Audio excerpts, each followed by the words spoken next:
నమస్తే, welcome to our channel. AP elections ఈసారి ఎంత కాకరేపాయో మనందరికీ తెలిసిన విషయమే. అయితే ఎలక్షన్స్కి ముందు, ఎలక్షన్స్ అయిపోయిన తర్వాత కూడా ఏ పార్టీకి ఆ పార్టీ మాదే అధికారం అంటే మాదే అధికారం అంటూ ఉన్నాయి. అయితే అక్కడ జరిగిన పోలింగ్ శాతాన్ని బట్టి ఈసారి కూటమిదే అధికారం అంటుంటే, మరి ఎలక్షన్ అయ్యాక సీఎం జగన్మోహన్ రెడ్డి అయితే ఐపాక్ టీంని కలిసి కొన్ని సంచలన వ్యాఖ్యలు అయితే చేశారు. ఈసారి అధికారం మాదే పక్కా అంటున్నారు. అలాగే లాస్ట్ టైం కన్నా ఈసారి సీట్ల సంఖ్య కూడా మాకు పెరగబోతుంది అని కూడా ఆయన ఒక వ్యాఖ్య అయితే చేశారు. మరి ఆయన చెప్తున్నట్టు మరి ఈసారి వాళ్ళకి సీట్ల సంఖ్య పెరగబోతుందా, ఎవరు అధికారాన్ని చేపట్టే అవకాశం ఉంది, మరి ఓటమిని కూడా మరి ఆయన విక్టరీగా చూపించబోతున్న ప్రక్రియని మనం ఎలా చూడొచ్చు, ఈ వివరాలని తెలుసుకునే ప్రయత్నం చేద్దాం. మనతో ఉన్నారు senior political journalist doctor Durga Vadlamani గారు. నమస్కారం. నమస్తేమ్మా. సో ఎలక్షన్స్ అయిపోయాయి, పోలింగ్ పర్సంటేజ్ కూడా చాలా పెరిగిందని ఇప్పటికే ఎలక్షన్ కమిషన్ అధికారి కూడా ప్రకటించారు. ఈ నేపథ్యంలో మరి పెరిగిన ఓటింగ్ పర్సంటేజ్ కూటమికే ఉంది అని చెప్పి కూటమి ప్రచారం చేసుకుంటుంటే, ఇప్పుడు జగన్మోహన్ రెడ్డి బయటకు వచ్చేసి కొన్ని సంచలన వ్యాఖ్యలు చేశారు. ఈసారి లాస్ట్ టైం కన్నా సీట్లు మాకు ఎక్కువ రాబోతున్నాయి, ఈసారి విక్టరీ మాదే అని ఆయన చెప్తున్నారు. సో ఆయన చెప్తుంది నిజమే అంటారా? అంటే ఆయన ఐపాక్ టీమ్ ఉంది కదా, వాళ్ళకి గత 5 ఏళ్ళుగా వాళ్ళకి పనిచేస్తుంది. ఆ ఐపాక్ టీం ఏదైతే ఉందో వాళ్ళు ఇవాళ విజయోత్సవ సభలు చేసుకున్నారు. అంటే వాళ్ళది అయిపోయింది కదా, వాళ్ళ పని అయిపోయింది. సో అవన్నీ ఆ సందర్భంగా వాళ్ళు ఏర్పాటు చేసిన సభలో ఆయన మాట్లాడుతూ ఈ మాట అన్నారు. ఏమనంటే, కొంతమంది అంటే ఒక వ్యక్తి అని ఆయన మెన్షన్ చేశారు. 151 కంటే తక్కువ వస్తాయి, మీకు 151 కూడా రావు అని నన్ను అన్నారు. కానీ ఈసారి ఓటింగ్ సరళి పెరిగింది కాబట్టి పర్సంటేజ్ పెరిగింది, దానివల్ల మాకు 151 కంటే చాలా ఎక్కువ తెచ్చుకుంటాం మేము. ఎంపీ సీట్లు అయితే 22 కంటే ఎక్కువ వస్తాయి అని ఒక వ్యాఖ్య చేశారు. ఈ వ్యాఖ్య చేయడానికి కారణం ఏంటంటే, ప్రశాంత్ కిషోర్ మన ఒక ఛానల్కి ఇచ్చిన ఇంటర్వ్యూలో 1.5 year బ్యాక్ నేను జగన్మోహన్ రెడ్డి గారిని కలవటం జరిగింది ఒక చోట, ఢిల్లీలోనే. అక్కడ కలిసినప్పుడు ఆయన 151 కంటే ఈసారి ఎక్కువ వస్తాయి, మాకు 155 వస్తాయని చెప్పారు. చెప్పినప్పుడు నేను అన్నాను, మీరు అదంతా భ్రమ మీకు, బికాజ్ మీ పథకాలు ఏవైతే ఉన్నాయో మిమ్మల్ని గెలిపించవు, అభివృద్ధే గెలిపిస్తుంది.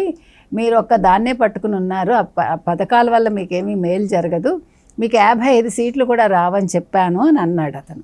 ఆ విషయం ఇటీవల బయటకు వచ్చింది 4 రోజుల క్రితం. సో దానికి పర్యవసానంగా ఇవాళ ఆయన వాళ్ళతో మాట్లాడుతూ ఐపాక్ టీం ఏదైతే ఉందో వాళ్ళు ఇంకా ఇవాళతోటి వాళ్ళది అయిపోతుంది అనుకుంటా. అందుకని ఆ సందర్భంగా ఆయన విజయవాడ, ఐ థింక్ బెంచ్ సర్కిల్లోనే ఎక్కడో వాళ్ళ ఆఫీస్ ఉంది, 2nd floorలోనే, అక్కడ బహుశా అక్కడ జరిగి ఉండొచ్చు ఇవాళ. అందులో మాట్లాడుతూ ఆయన వ్యాఖ్య చేశారు. అంటే ప్రశాంత్ కిషోర్ కౌంటర్గా ఆయన ఈ మాట అన్నారు, 151 కాదు ఇంకా చాలా ఎక్కువ వస్తాయి మాకు, ఎందుకంటే ఈసారి ఓటింగ్ శాతం పెరిగింది కాబట్టి అది మాకే అనుకూలం. ఎందుకంటే ఇప్పుడు వైసీపీ వాళ్ళు చేస్తున్న ఒక ప్రచారం ఏంటంటే, మహిళా ఓటింగ్ పెరిగింది మీకు ఈసారి. మహిళలు ఏకంగా 4,75,535 మంది ఎక్స్ట్రా ఉన్నారు, అంటే పురుషుల కంటే ఎక్కువ వేశారు ఓట్లు. ఆ ఓట్లన్నీ కూడా గంపగుత్తగా మాకే పడ్డాయి అనేది వైసీపీ వాళ్ళ వాదన. సాధారణంగా ఓటింగ్ శాతం పెరిగినప్పుడు అది యాంటీ ఇన్కంపెన్సీ కిందకు వస్తుంది. దానివల్ల ప్రతిపక్షానికి ఎప్పుడు అది మంచి చేస్తుంది, అంటే వాళ్ళకి విజయాన్ని చేకూరుస్తుంది. కానీ మా పథకాల వల్ల వీళ్ళు మాకు ఓటేశారు అనేది వీళ్ళ వాదన. ఎవరిది? వైసీపీది. ఎందుకంటే వాళ్ళు రాత్రి 12-2 వరకు కూడా లైన్లో ఉండి, క్యూ లైన్లో ఉండి, మహిళలు సాయంకాలం నుంచి వచ్చి వాళ్ళు ఓటు వేశారు. కానీ వైసీపీ వాళ్ళు అనుకుంటున్నది భ్రమే అనేది తెలుగుదేశం కూటమి అనే మాట. సో ఇప్పుడు ఈయన ఆ భ్రమలో ఉండి మాట్లాడుతున్నారు అని మనం చెప్పుకోవచ్చు. ఎందుకంటే ఇప్పుడు మహిళా ఓటర్లు నీకు ఎందుకు వేస్తారు? ఇప్పుడు ఆయన మహిళా ఓటర్లకి ఆయన చెప్పుకున్నంత అందరికీ చేయలేదు కదా. ముఖ్యంగా ఈసారి మీరు గమనిస్తే కనుకైతే మధ్యతరగతి, ఎగువ మధ్యతరగతి వీళ్ళు చాలా అసంతృప్తిగా ఉన్నారు జగన్మోహన్ మీద. ఎందుకంటే ఆయన చేసింది ఏమీ లేదు అక్కడ. రెండోది, ఎన్ఆర్ఐస్ విపరీతంగా వచ్చారు. వాళ్ళు ఈసారి వాళ్ళు క్లియర్గా చెప్పారు, మేమే అంటే ఎక్కువ శాతం మంది. ఇప్పుడు ఎన్ఆర్ఐస్లో కూడా కనీసం ఒక 5-10% వైసీపీకి వేసి ఉండొచ్చు, కానీ పర్సంటేజ్ వైజ్ ఎక్కువ చూసుకుంటే మనం తెలుగుదేశం కూటమికి వేశారు. అలాగే ఇక్కడి నుంచి వెళ్ళిన 35 లక్షల మంది ఎంతమందో, వీళ్ళల్లో కూడా కనీసం 25-30 లక్షల మంది తెలుగుదేశం కూటమికే వేశారు. సో ఏ రకంగా చూసుకున్నా మనం జగన్మోహన్ రెడ్డి గారు ఆయన 55 అని ప్రశాంత్ కిషోర్ అంటే 55 కూడా వస్తాయో రావు అనేది ఇవాళ అందరిలో ఉన్న సందేహం. అలాగే మీకు ఎంపీ సీట్లు కూడా 3 కంటే రావేమో అనేది, 2-3 కంటే రావు అనేది అందరూ చెప్తున్న మాట. కానీ దానికి భిన్నంగా ఆయన ఆలోచిస్తున్నారు. అందులో ఇవాళ ఆయన లండన్ వెళ్ళిపోయే హోస్ట్లో ఉండుంటారు ఆయన. సో ఆయనకు వచ్చిన రిపోర్ట్స్ ఇప్పుడు వాళ్ళ ఐపాక్ టీమ్ మీకు గుర్తుంటే ఇదే ఐపాక్ సర్వే 123 వస్తుంది తెలుగుదేశం కూటమికి అని ఇచ్చారు, మీకు గుర్తుంటే మనం కూడా చేసాం దాని మీద. 19 టు 22 23 ఎంపీ సీట్లు వచ్చే అవకాశం ఉందని ఇచ్చారు. అప్పుడు వీళ్ళు మళ్ళీ ఇంకొక సర్వే వీళ్ళు చేయించుకున్నారు, ఎవరు వైసీపీ వాళ్ళు మళ్ళీ వేరే చేయించుకుని సర్వే దాన్ని మళ్ళీ ప్రజల్లోకి వదిలేరు, మీకు గుర్తుంటే ఇటీవల కాలంలోనే. సో ఇప్పుడు ఐపాక్ సర్వే ఏదైతే ఈయన ఫాలో అవుతున్నానో 5 ఏళ్ళుగా మీ సేవలు మాకు అందించారు, మీరు చెప్పిన ప్రకారం నడిచానని అంటున్నారో అదే ఐపాక్ వైసీపీ ఓడిపోతుందని చెప్పింది, కానీ ఇంకా ఆయన వాళ్ళనే నమ్ముతున్నాడు. సో నేను అనేది ఏంటంటే ఈ సర్వేలు ఇవన్నీ కాదమ్మా, ఈ ఐపాక్లు ఇవన్నీ డబ్బులు ఇచ్చి ఎవరి సొమ్ము అది 100 కోట్లు వాళ్ళకి ఇచ్చి 2 నెలలు 3 నెలలకు అవసరమా ఇవంతా? దీనికంటా నువ్వు అభివృద్ధి చేశావు అనుకుంటున్నావు కదా, అభివృద్ధి చేయలేదు. వీళ్ళు ఏంటి సంక్షేమాలు అనుకున్నారు కదా.